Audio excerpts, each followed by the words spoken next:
welcome to the Oakles channel. Thanks for watching today. And TMNT Splintered Fate is back in the news again because we're getting a new DLC, a new physical edition, a deluxe edition, as well as ports to the PlayStation 5 and the Xbox Series X or S, whichever one you have there. And so we got a lot to talk about and look at here for the new editions of TMNT Splintered Fate. Now, I do want to give props to the company, like in general here, Super Evil Megacorp, because like last year they put out a roadmap of like everything they're going to do for this particular game, and they have followed through pretty much to a T of that roadmap. They talked about going to the PC Steam Deck, did that, talk about new features, did that, talk about exciting DLC with Casey Jones and new characters and new levels. They did that, and then they also included on their future or further console expansions, and now they're doing that, and they're even going beyond that and including a new DLC. And so I don't know, like to see a company just be so transparent with what their intentions are for the game, it is fairly refreshing here. And also all the upgrades and the DLC that they've done have been all pretty much top tier. And so there's really nothing to complain about for Splintered Fate. And I really do like the company as an overall.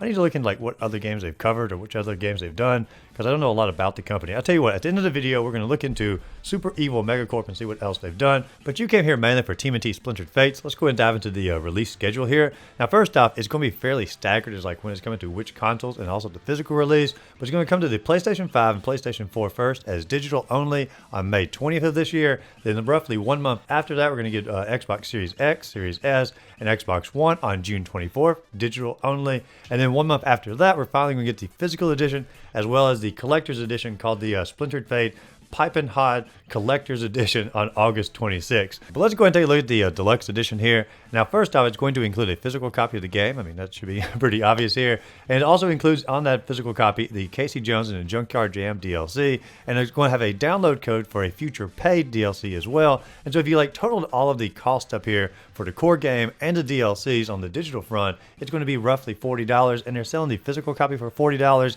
So it is a fairly reasonable price for this particular product here. However, if you've already bought like the digital versions to double dip and get this extra edition just to have physical, I'm not really sure if it's going to be like completely worth it here. But let's look at all the other stuff that's included. You do get a foil pack of 10 collector's cards featuring your favorite TMNT heroes and villains and a reversible cover art. We're looking at the cards here. You get Raphael, Splinter, Karai, Leonardo, April, Michelangelo, Donatello, Casey Jones, Shredder, as well as Bebop and Rocksteady. And these cards are cool. I mean, it's always neat to have like little collectors, cards you can display. But as a general like display space, I don't put a lot of cards out. If I have cards, they're really more focused on like an actual card game, something I'm going to use. Display cards are not something like I'm like terribly interested in. So I'm not really going to pull me into this product all that much. But for you, maybe you're more into collectible cards than I am.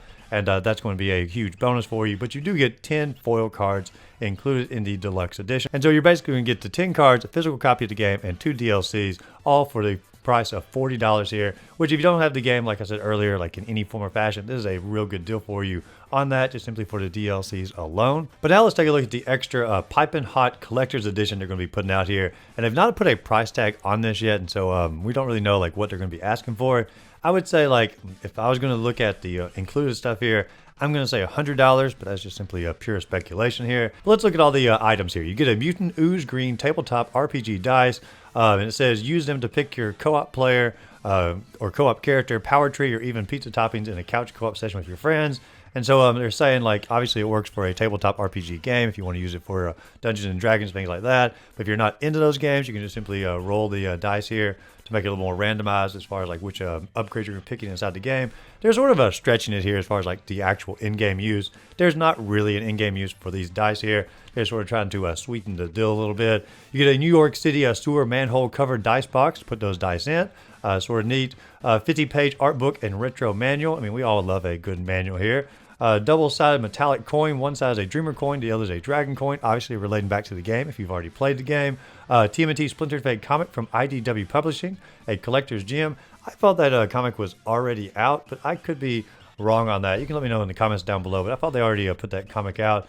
2 exclusive posters, perfect for decorating your own personal lair. A pizza box wrapped by a full color sleeve. A turtle-approved wrapping for this edition. And so, obviously, got some cool stuff here. And like it says earlier, it includes everything from the deluxe edition, as far as like the DLCs and the foil cards and things like that. And so you can see here, like, it's a neat edition. I mean, the stuff they have here, I mean, obviously is very much of the art style of the game, which I thought was a pretty good art style for the Turtles in general. Everything seems to be, on brand for it. And in general, I like it. But at the same time, like when it comes to collector stuff, like I have somewhat run out of space, and when I get like collector's editions for games and whatnot, it's got to be like a game that like I truly do love to the highest degree. And don't get me wrong, this is a fantastic game. I really do enjoy TMNT Splintered Fate. I think it's one of the best TMNT games out there. But as far as like one of my all-time favorite games, it's not quite at that level, and so I don't really have a need to get all this extra collector's edition things, because it will probably sit in the box and I won't necessarily display it. I'd rather keep the display space more for like my core turtles I have behind me here, things like that, and spend more on the money of like collecting figures I'm like actually excited about. But I don't know, there's always a collector for everything, and so there's somebody out there who's looking at this and says, hey, this is the perfect edition that I want. I want those dice, I want that poster, I want that booklet here, and this is like the absolute perfect product for them. And no matter what cost they put on it, they'll probably end up paying for that. But me personally, I'm probably going to pass on the, let me make sure I get the title right here, the Piping Hot Collector's Edition. I'm probably going to pass on that. And I don't know, as far as like the Physical Deluxe Edition, I don't know. I mean, I have the digital version, I have the DLC. As far as like just simply saving money, I'll probably just download the new DLC when it comes out, and I probably am not going to get the physical edition either, just simply because I already have the digital. I mean, like I understand some people like having the physical for everything, but if they don't stagger, if they stagger the releases like this, and put the digital out first, then the physical, and I've already bought the digital, it's hard for me to like justify double dipping to get a physical edition if I already have the digital. Now, if they come out at the same time, I'm always going to get the physical. But when they do a staggered release, it does it throws me off at least a little bit. However, I'm still glad they're doing it. I'm excited for players out there who actually want the physical edition, and so I'm liking that also that the company is, of course, following through on their actual roadmap. And I also said we're going to look at the company in general, so let's dive into that. Now, I'm looking at here, they have something called Catalyst Black. Now, I've never heard of this game. It says a battleground shooter. Not necessarily the biggest fan of battleground shooters, but let's take a look at the game in general here. All right, so it's looking like an overhead style, almost like Diablo game. Actually, to some degree, sort of like the Splintered Fate. So I might enjoy the game. It is free on the app shop here, and it looks like it'd be pretty fun here. The only thing I worry about is the in-app purchases and whatnot, because if a game is free, generally speaking, they're going to get their money some way or another. And so I do have the fear on that, but I am just pure speculating. You can let me know in the comments down below. If you ever played Catalyst Black, is it worth the money? Or, I'm sorry, it's free, like I said. Is it worth diving into, at least on there? Let's look at the other games I mentioned here. They also have one called Vainglory. It says MOBA for tough. Let's see, Vainglory. Now, as I'm looking at it here, once again, the same viewpoint as Splintered Fate, and I like the idea of that. Seems like more of a fantasy touch here. Almost looks a little bit like it's going to be Catalyst Black, but more of like a medieval type setting. It's also free, so they're probably going to get their money somewhere or another from that. I've never played it. It says 48 plus playable heroes.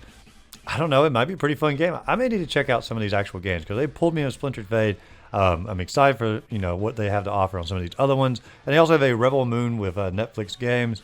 It says coming soon on that. I've not watched the show, and so I'm less potentially interested because I haven't seen the show, the source material, and maybe more based a little bit more on that. But I'm watching the trailer here, and it also appears to have sort of that same top-down play style. I mean, obviously they found their niche here. They're sticking with it, and they were very successful with one game. I'm more than happy to at least give the other ones a try, especially if one of you out there has actually tried one of them. Let me know in the comments down below. But like I said, this video is mainly about Splintered Fate. I'm excited to actually following their roadmap through here, and more props to Super Evil Megacorp game in general. And so I wish more companies would follow that transparent guideline as far as like a roadmap goes. But if you enjoyed the video, be sure to like and subscribe to the channel. Check my other videos listed up above, and go out there, find a great game to play. Simply have a great rest of the day.